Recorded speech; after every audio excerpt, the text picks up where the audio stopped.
O episódio 1131 de One Piece. Esse aqui não é só um pedaço da história. É praticamente um soco no estômago embalado em nostalgia, drama e uma pitada de esperança. Tudo com aquela assinatura emocional que só o Oda sabe entregar. Sabe aquele episódio que começa calmo, fofinho até, mas termina te lembrando que o mundo de One Piece não é gentil com os bondosos? Pois é. Acompanhe essa montanha-russa de emoções que é a vida de Bartholomew Kuma. O ursão que só queria ver os outros sorrindo, mesmo que isso custasse o próprio corpo e alma. A coisa já começa no modo montanha-russa. Luffy, ainda no modo Looney Tunes Supremo, tá girando o Kizaru como se fosse um peão de feira. É sério, ele gira o Almirante de Luz como quem tá tentando escolher quem vai pagar a próxima rodada de Sake, e eventualmente joga o homem pra longe da torre de controle com tanta força que deve ter aparecido no Google Maps como meteoro não identificado. Esse espacinho de tempo, ou melhor, essa voadora interdimensional, dá à galera um respiro precioso. Oportunidade perfeita pra bolar um plano de fuga antes que o caos recomece. A Atlas, com aquele ar de androide determinada e zero paciência, decide que vai pra Fabiofase pra recuperar o controle dos pacifistas Mark III.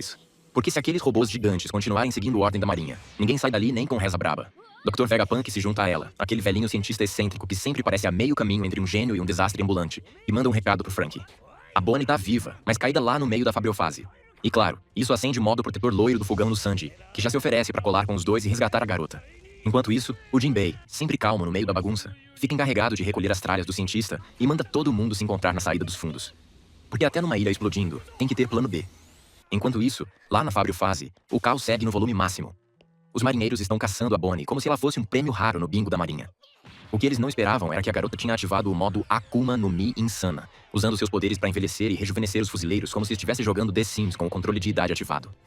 Alguns viram bebês, outros velhinhos caindo aos pedaços, e ela vai abrindo caminho. Mas a Bonnie tá longe de estar inteira. Enquanto se esconde, dá uma olhadinha pro Sentomaru, largado no chão, inconsciente.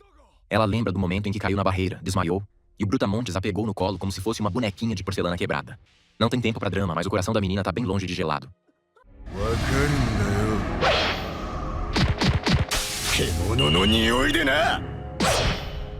De volta à pancadaria central, o Luffy nota que o Zoro tá envolvido num daqueles duelos que só ele sabe manter no meio da guerra, contra o bom e velho Rob Lucci, o assassino com cara de bancário psicopata. E claro, Luffy pensa em ir lá resolver também, mas Zoro dá aquele olhar que diz: deixa comigo. E não é só orgulho. O homem afirma que o Lucci não vai passar dele tão cedo. E o Lucci, com aquele ego de quem acha que já matou meio mundo, diz que talvez seja melhor eliminar logo o Zoro, porque ele é o número 2 do bando. A treta tá armada, a tensão tá no ar, e a rivalidade tá queimada no fogo da vaidade. Enquanto isso, lembra do Kizaru? O Homem da Luz? Pois é, ele não caiu no mar. Usando aquele velho truque de teleportar com Yasakani no Magatama, ele retorna à ilha como um flash fotográfico em modo assassino. E aí ele resolve complicar ainda mais as coisas. Transforma as partículas de luz em várias cópias de si mesmo, todas empunhando espadas feitas de pura energia. O plano é simples: esmagar o Luffy no cansaço. Mas o nosso chapéu de palha elástico tá impossível. Luffy, com um sorriso de dar inveja a qualquer maluco de anime, ativa o Gomu Gomu no Down Whip, um chicote gigante de borracha que estraçalha algumas cópias como se estivesse limpando mesa de bar. Depois ele foge, mas não porque tá com medo. Ele tá posicionando as cópias, puxando elas pra um lugar só. A ideia? Um golpe em área. Dawn Stamp. Só que aí vem o truque. Kizaru não é bobo. Enquanto Luffy se distrai eliminando os clones, o original já deu meia volta e reaparece na torre de controle, onde agarra o pobre Usopp desprevenido, provavelmente no meio de um surto nervoso. Mas a alegria do almirante dura pouco. Ele percebe que o Dr. Vegapunk já não tá mais ali, e quando ele e Luffy olham pra fora, vem a cena mais aleatória e maravilhosa possível. O Dr. Vegapunk, a Atlas e o Sanji pendurado como se tivesse esquecido de descer do ônibus, todos montados no Vegatank 08, um veículo que parece ter sido construído com peças da NASA, latas de tinta e fé. O cientista declara que tá indo salvar Bonnie, e o Kizaru, claro, tenta impedir com outro golpe de luz. Só que dessa vez, o Luffy intercepta o golpe, segurando a bronca como um verdadeiro protagonista. Na sequência, o Frank se junta ao bonde motorizado e já manda a real pra Lilith. Hora de carregar o Thousand Sunny com o Frank Shogun.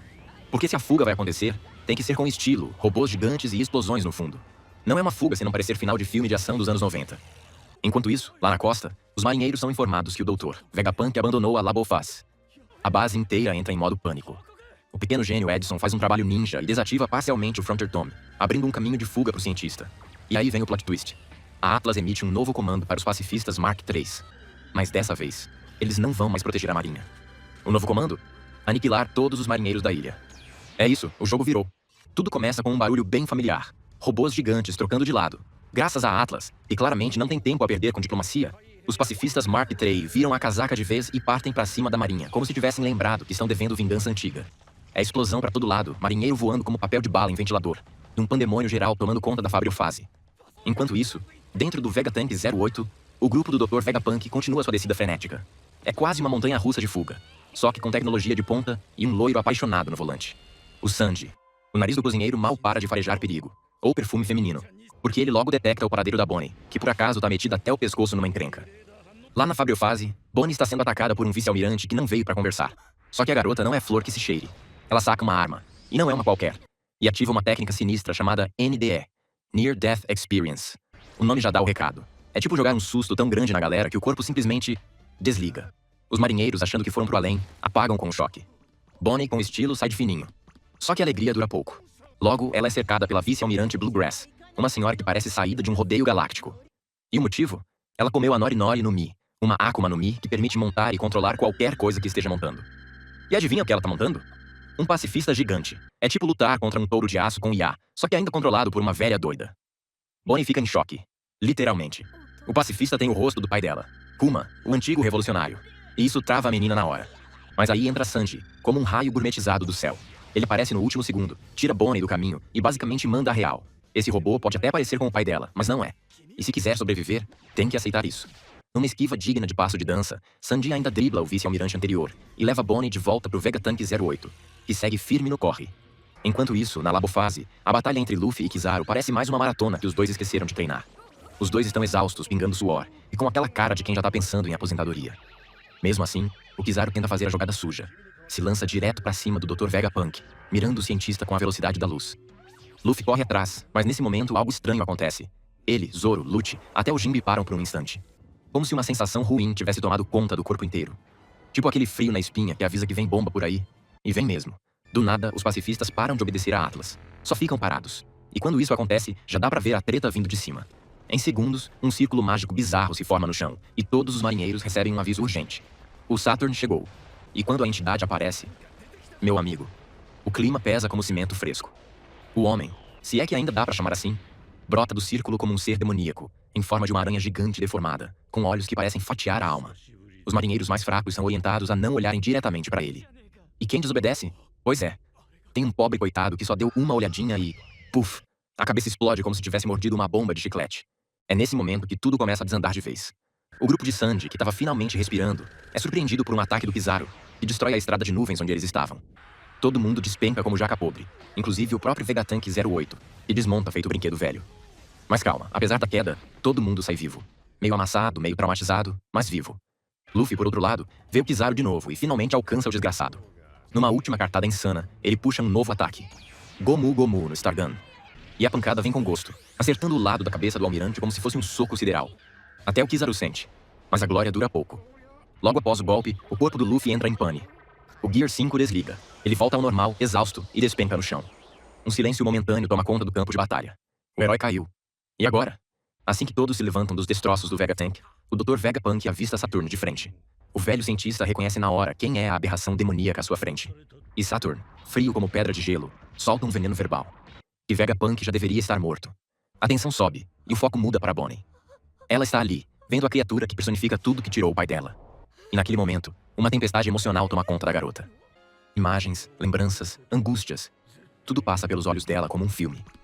Com lágrimas caindo, ela vê uma espada no chão, agarra a lâmina e, sem hesitar, atira-se contra Saturn.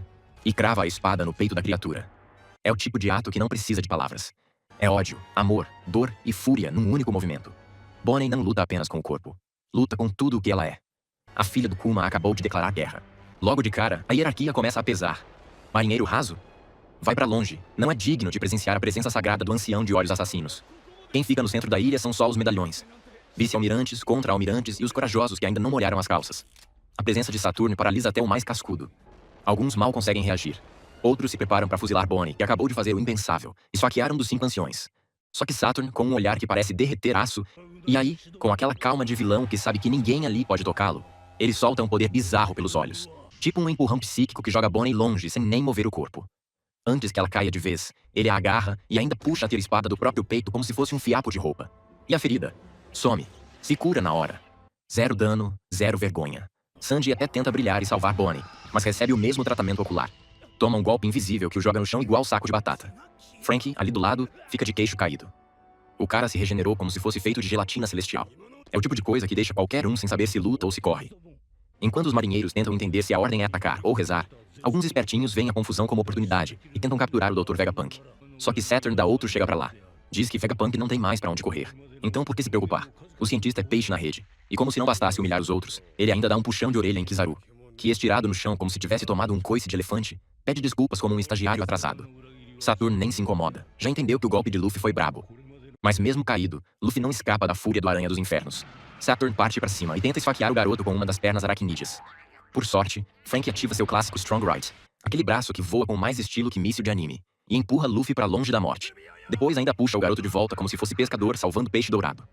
Saturn, mesmo reconhecendo a força dos chapéus de palha, não deixa de estampar aquele sorrisinho de tudo sob controle.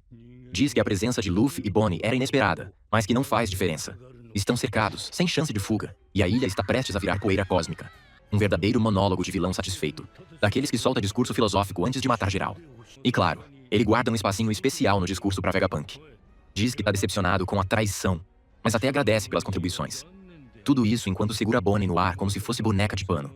Ela esperneia, sofre, mas ninguém consegue chegar perto. Saturn tá usando algum tipo de dom misterioso, algo que mantém todos ao redor literalmente abatidos só com sua presença. Vegapunk começa a suspeitar. Tem a Akuma no Mi envolvida nessa parada sinistra aí. E então Bonnie, num dos momentos mais pesados do episódio, encara aquele monstro com lágrimas nos olhos e cospe a verdade que a corrói. Ele matou o pai dela. Saturn, sem pestanejar, revela a origem do pesadelo. Kuma, na verdade, nasceu escravo. Um dos últimos remanescentes da antiga raça dos bucaneiros. Uma galera que, segundo Saturn, cometeu um crime tão cabeludo que mereceu ser extinta. Só sobrou o Kuma, o último de seu povo. Saturn então levanta Bonnie no ar e ordena que os marinheiros atirem na cabeça dela. Uma cena que mistura sadismo com arrogância divina. Sandy, no chão, tenta reagir. Vegapunk grita desesperado. Mas tudo parece congelado.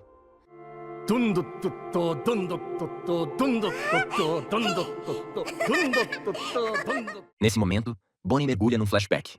Lá no fundo da memória, ressurge a imagem do pai, Kuma, sorrindo com ternura e contando sobre a lenda de Nika, o guerreiro da libertação. Ele dizia que um dia queria se tornar um herói como ele. Alguém que tirasse as pessoas do sofrimento. Bonnie, no fundo de sua mente, se perguntava se esse tal de Nika também viria salvá-la.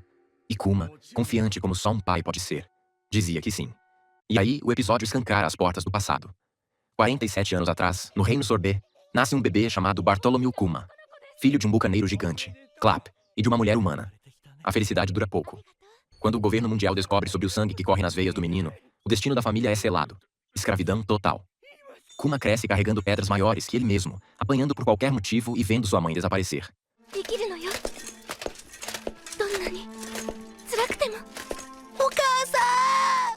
Um dia, seu pai dá a notícia da morte da esposa. Kuma desmorona. Mas Clap, mesmo acorrentado, tenta acalmar o filho com a história de Nika.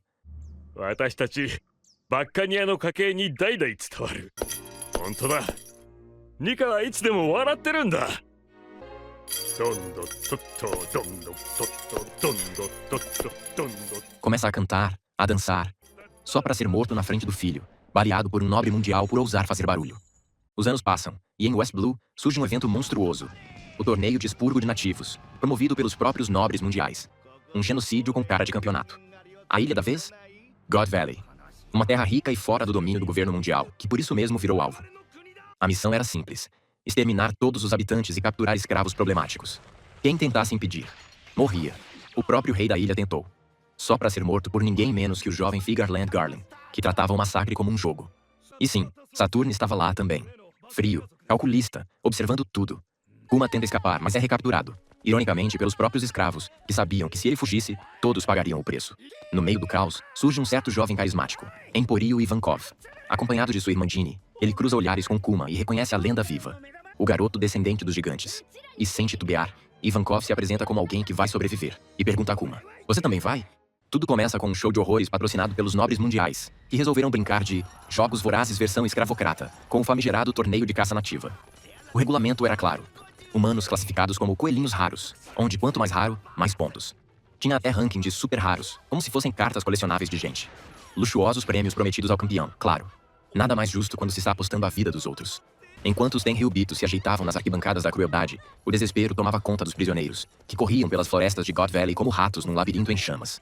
Uns gritavam, outros choravam, e alguns já estavam rezando para acordar de um pesadelo que, infelizmente, era mais real do que as correntes nos seus pulsos. Do outro lado do mar, no modo férias ativadas, Garp curtia a brisa quando recebeu um chamado de Kong.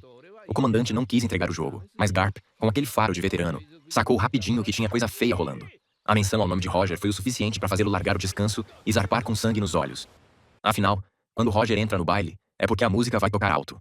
De volta à Ilha Maldita, Ivankov, preso, mas nunca calado, começava a semear a esperança entre os prisioneiros. Nada de conto de fadas. Aquele jogo era uma sentença de morte fantasiada de competição. Mas se eles se movessem rápido, talvez, só talvez, pudessem virar o tabuleiro. A chave? 2 Akuma no Mi raríssimas plantadas no centro da ilha. A Uo no Mi modelo Seiryu e a lendária Nikyu no Mi. Entra em cena Jinny, a hacker do submundo com habilidades de espionagem e um coração tão afiado quanto sua mente. Ela já tinha mandado tudo pros 4 ventos há semanas, com a esperança de que alguém, em algum canto, tivesse ouvido. Mas o plano precisava de um chamariz. E foi aí que Kuma, com aquele coração maior que o próprio Corpanzil, se ofereceu. Ele preferia se colocar em risco a ver mais alguém sofrendo.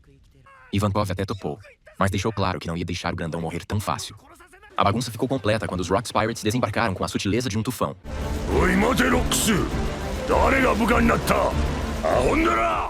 Newgate, Kaido, Big Mom, Shiki, Stussy, Gloriosa, uma constelação pirata pronta para devorar o caos. Como se não bastasse, Roger e sua trupe também apareceram, transformando God Valley num campo de guerra. Os Cavaleiros de Deus tentaram segurar a barra, mas com Garp chegando para reforçar os Marines, a ilha virou um caldeirão fervendo. No meio da confusão, Ivankov e Kuma conseguiram botar as mãos nas frutas. Mas antes que Ivankov pudesse saborear seu dragão azul, Big Mom chegou como um caminhão desgovernado, socando o revolucionário contra a parede e roubando a Uo no Mi. Ainda tentou pegar a Nikyu também, mas Kuma, no último segundo, comeu a fruta e ativou seus poderes. Justo a tempo de ser encarado por ninguém menos que Jai Garcia Saturn. Saturn, com aquele olhar de quem acha que o mundo gira em torno do sangue nobre, começou o discurso típico de vilão ancestral. Os Buccaneers nasceram para ser escravos. Mas Kuma, agora fortalecido pelo poder da Nikyu, bateu o pé. Ou melhor, lançou o símbolo da liberdade. Ele não nasceu para obedecer. Nasceu para libertar. Se alguém ia lutar pelos fracos, esse alguém seria ele. E então, tudo desapareceu. A história de God Valley sumiu dos registros como se nunca tivesse existido. Mas por sorte e resistência, Kuma, Ivankov e Jinny escaparam com mais de 500 sobreviventes. Refugiaram-se no Reino Sorbet, num cantinho esquecido do mundo, onde o passado podia virar cicatriz em vez de corrente. Lá, entre as ruínas de uma igreja, começaram a reconstruir algo que parecia inalcançável. Uma vida. Ivankov decidiu seguir seu próprio caminho, enquanto Jinny e Kuma criaram um laço de irmãos. Ela se autodeclarou a irmã mais velha e começou a bater em quem ousasse chamar Kuma de monstro. Ele, por sua vez, usava seus novos poderes para aliviar a dor das crianças, quase como um santo de palmas acolhedoras. As mãos da libertação, como Ivankov dizia. Em meio à madeira cortada e refeições compartilhadas, os dois se encontraram rindo, chorando e agradecendo por algo que parecia tão distante. A liberdade. E naquele jantar simples, com lágrimas nos olhos e arroz na boca, Jinny e Kuma selaram um novo capítulo, onde a dor não seria esquecida, mas transformada em força. E assim termina o episódio 1089. Com sangue, suor, socos, dragões que não foram comidos, e um grito de resistência ecoando pelos cantos apagados da história. Se o governo quis esconder, azar o deles. Porque agora a gente sabe, e não vai esquecer. Depois do fatídico incidente de God Valley, 8 anos se passaram. Kuma, agora com 17 aninhos, parecia estar levando uma vida pacata no reino de Sorbet.